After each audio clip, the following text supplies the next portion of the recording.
อัสสลามุอะลัยกุมวะเราะห์มะตุลลอฮ์วะบะเราะกาตุฮ์สบายดีทุกท่านสบายดีพี่น้องที่ฮักแพงทุกท่านมื้อนี้เฮาสิมาเรียนรู้เกี่ยวกับศาสนาอิสลามศาสนาอิสลามก็คือศาสนาที่ถูกยอมรับจากพระเจ้าผู้ทรงสร้างจักรวาลผู้ทรงสร้างทั้งโลกและแผ่นดินของเฮานี้ศาสนาอิสลามนั้นคือศาสนาที่แท้จริงมื้อนี้เฮาสิมาเรียนรู้เกี่ยวกับศาสนาอิสลามก็คือหลักการปฏิบัติในศาสนาอิสลามหลักการปฏิบัติในศาสนาอิสลามนั้นมีอยู่ด้วยกัน5ข้อ5ประการอันดับที่อีกก็คือการที่เราจะมาเป็นอิสลามเราต้องปฏิญาณตนก็คือข้อที่1ก็คือการปฏิญาณตนว่าอัชฮะดุอัลลอฮ์อิลาฮะอิลลัลลอฮ์วะอัชฮะดุอันนะมุฮัมมัดรอซูลุลลอฮ์ก็ความหมายก็คือว่าค่อยขอปฏิญาณตนว่าบ่มีพระเจ้าอื่นใดนอกจากอัลลอฮ์พระเจ้าที่เป็นผู้สร้างชีวิตของข้าพเจ้าชีวิตของทุกสิ่งทุกอย่างบนโลกแผ่นดินนี้สร้างโลกสร้างจักรวาลสร้างแผ่นดินพระเจ้าก็คืออัลลอฮ์และค่อยขอปฏิญาณว่าบ่มีการที่จะเคารพภักดีบ่มีการที่จะขอความช่วยเหลือหรือว่าเอียงก็ตามนอกจากอัลลอฮ์ก็คือการปฏิญาณอัชฮะดุอัลลอฮ์อิลาฮะอิลลัลลอฮ์วะอัชฮะดุอันนะมุฮัมมัดรอซูลุลลอฮ์แล้วค่อยขอปฏิญาณว่าท่านนบีมุฮัมมัดศ็อลลัลลอฮุอะลัยฮิวะซัลลัมนบีมุฮัมมัดเนี่ยเป็นศาสนทูตของอัลลอฮ์เป็นศาสนทูตที่พระเจ้าส่งลงมาเพื่อให้เป็นแบบอย่างเพื่อให้เป็นแนวทางในการดำเนินชีวิตการกินการนอนการดื่มเอียงของเขาก็แล้วตามมีแบบอย่างที่พระเจ้าส่งศาสนทูตมาให้ส่งมาให้มาเป็นแบบอย่างของเขาต่อไปก็คือการปฏิบัติในการละหมาดข้อที่2ก็คือการละหมาดมุสลิมเราต้องนมัสการมื้อละ5เวลา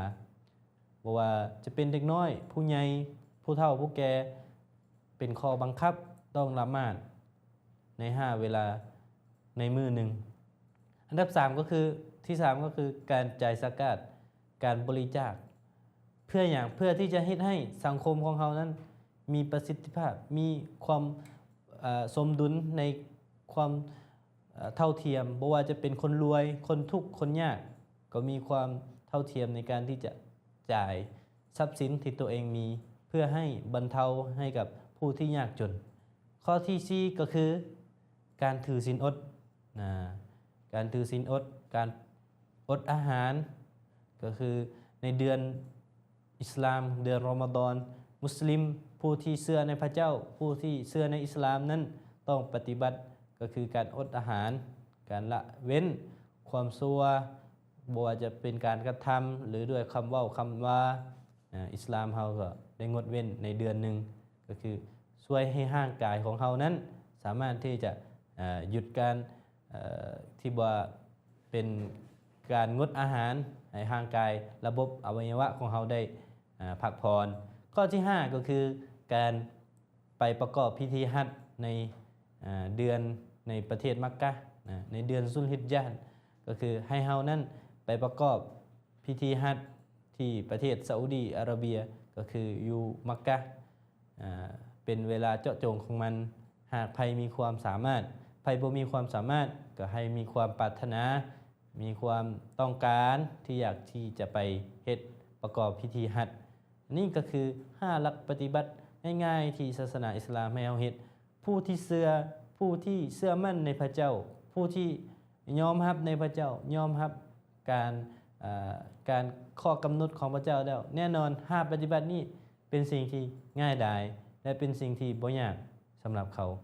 เพราะฉะนั้นแล้วเฮาในฐานะที่เป็นผู้ที่สนใจผู้ที่